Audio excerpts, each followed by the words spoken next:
Di awal film, kita akan diperkenalkan dengan pemilik perusahaan bernama Goddard Bolt yang sedang mendiskusikan perkembangan bisnis propertinya. Bolt pengusaha terkaya di Amerika. Kekayaannya mencapai 6,4 miliar dolar yang tidak memiliki hati nurani. Dia secara semena-mena menggusur tanah orang-orang hanya untuk keuntungannya sendiri. Pagi itu, Bolt berencana menggusur daerah yang dipenuhi tunawisma untuk membangun resort bintang 5. Tiba-tiba saingan Bolt bernama Creswell datang dan berencana untuk membeli seluruh daerah yang Bolt ingin gusur tersebut karena setengah daerah itu masih dimiliki olehnya. Dia membujuk Bolt untuk penjualnya. Namun, Bolt menolaknya. Creswell bercerita, kehidupannya waktu kecil sungguh sulit, sedangkan Bolt terlahir dengan kekayaan. Tidak akan mengerti rasanya hidup dalam kemiskinan. Mendengar ini, Bolt dengan arogan mengatakan kalau dia bisa hidup walaupun dia tidak punya uang sama sekali. Creswell langsung menantang Bolt. Jika Bolt mampu menjadi gelandangan selama sebulan, Creswell akan memberikan tanahnya. Dan jika Bolt gagal, dia harus menyerahkan tanahnya. Bolt langsung menerima tantangan tersebut. Namun ada dua syarat. Pertama, dia harus meninggalkan semua kekayaannya dan dilarang mengungkapkan identitas aslinya. Kedua, kakinya dilengkapi dengan gelang elektronik yang akan berbunyi kalau keluar dari area yang ditentukan. Bolt pun mencukur kumisnya dan dia simpan kontrak perjanjian taruhan itu di pengacaranya. Creswell juga melepas rambut palsu Bolt.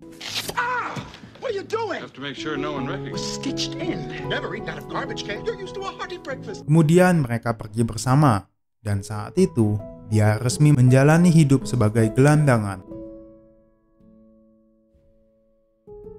Malamnya, Bolt bingung harus tidur di mana. Dia pergi ke sebuah hotel dan bernegosiasi dengan pemilik hotel. Dia berjanji untuk membayar 20.000 dolar ketika sudah kembali menjadi orang kaya.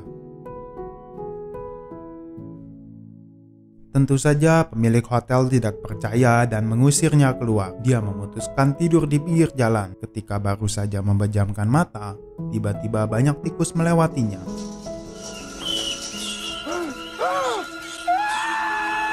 Kemudian dia pergi ke gereja. Di sana dia mengaku membutuhkan tempat tidur dan sangat lapar. Namun dia kembali diusir lagi.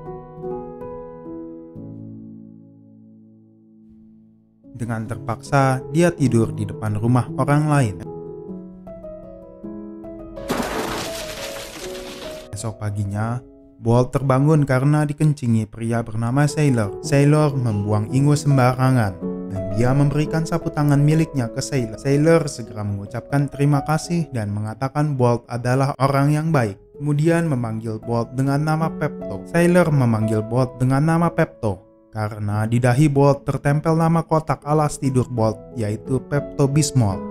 Tangan Bolt dipukul ketika dia akan mengambil makanan sisa.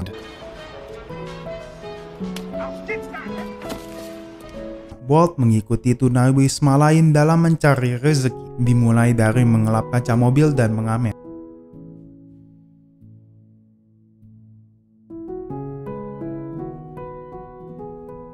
Bolt yang sudah lelah tiba-tiba bertemu dengan dua orang berandalan. Kepala Bolt ditutupi karung, sepatunya dicuri oleh mereka. Untungnya ada seorang wanita yang membantu Bolt bernama Molly. Dia berterima kasih karena telah menyelamatkan hidupnya. Meskipun pemarah, Molly bersedia meminjamkan sepatu dan membawanya ke tempat makanan gratis. Bolt langsung meminta makanan dalam porsi besar. Molly mengajaknya bergabung bersama teman-temannya yang bernama Sailor dan Foom. Bolt yang sangat lapar hanya fokus pada makanannya. Sementara itu, Sailor dan Fooms membahas kematian dan reinkarnasi.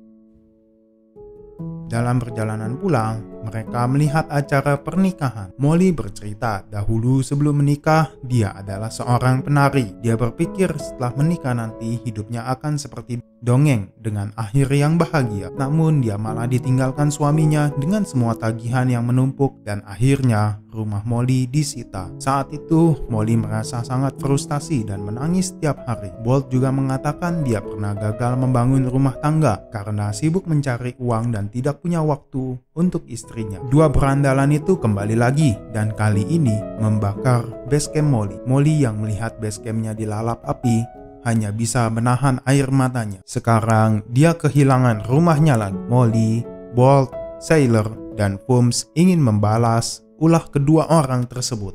Mereka mengirim Bolt sebagai umpan. Dia pergi ke markas kedua berandalan itu dan dengan berani menantang mereka. Kemudian dia berlari ke restoran, di mana Molly dan teman-temannya sudah menunggu.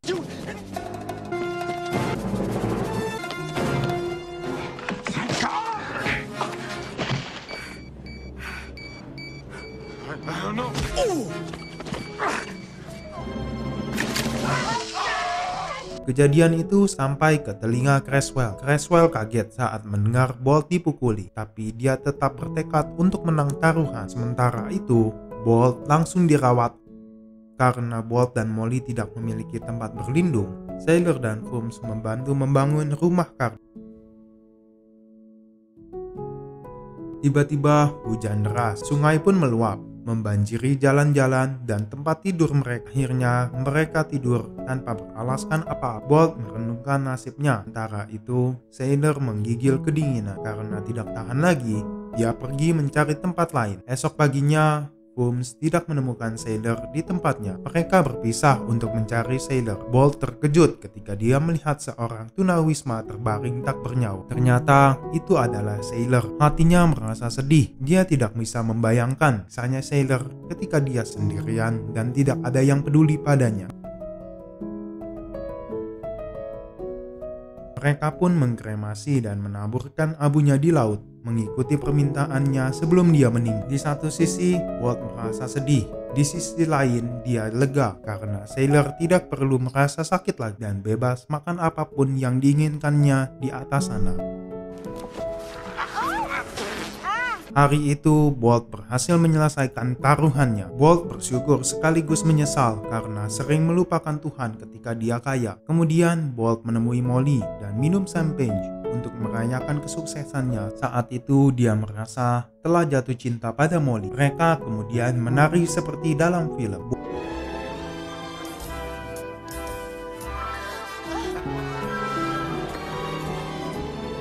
Bolt membawa Molly ke rumahnya yang megah seperti lapangan golf. Penampilan tunawisma mereka menarik perhatian banyak orang. Creswell dan pengacaranya yang mengalami amnesia tentang taruhan tersebut. Creswell memutarbalikkan fakta kalau Bolt sudah kehilangan segalanya semenjak dia kehilangan akal sehatnya. Kemarahan Bolt langsung meledak yang membuatnya benar-benar gila. Dahulu, Creswell menghasut pengacara Bolt untuk mengkhianatinya dengan uang yang banyak. Bolt akhirnya pergi dengan tangan kosong. Esok harinya, Bolt berjalan dengan pikiran yang tidak bisa dipisahkan dari uang, dan lebih banyak uang. Jika seseorang mengatakan dia adalah orang kaya, Bolt langsung marah dan menampar orang itu berkali-kali. Petugas polisi datang dan memisahkan mereka. Bolt yang terus mengamuk langsung dilarikan ke rumah sakit jiwa. Dia diberikan suntikan oleh dokter yang membuatnya tak berdaya dan kritis. Harapan Bolt untuk melewati masa kritis ini sangat kecil. Molly menangis dan mengatakan kepadanya untuk tidak menyerah pada hidupnya. Molly mengingatkan mereka bisa bertahan hidup tanpa uang sepeser dan tidak ingin kehilangan seseorang yang dia cintai lagi. Dia ingin menghabiskan seluruh hidupnya dengan Bolt.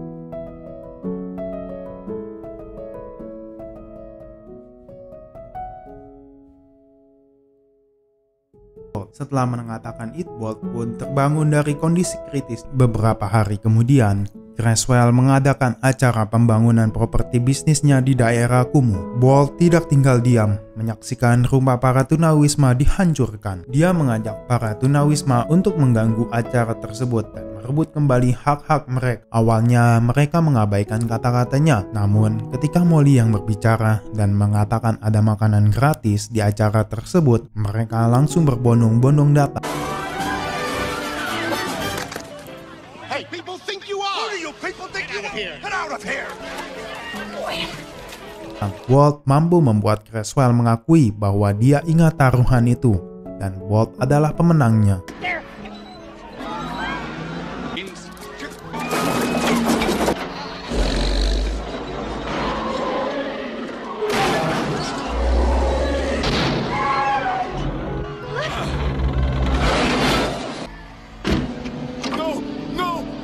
Beberapa bulan kemudian, Bolt kembali menjadi orang kaya. Dia membangun apartemen, taman, dan klinik kesehatan gratis untuk para tunawisma. Dia kemudian menikah dengan pernikahan yang sederhana, namun bermakna dengan wanita yang dicintainya, Molly. Mereka kemudian pergi berbulan madu dengan limusin bernama Pepto, dan film pun berakhir. Terima kasih telah menonton, dan jangan lupa like dan subscribe untuk video kami lainnya.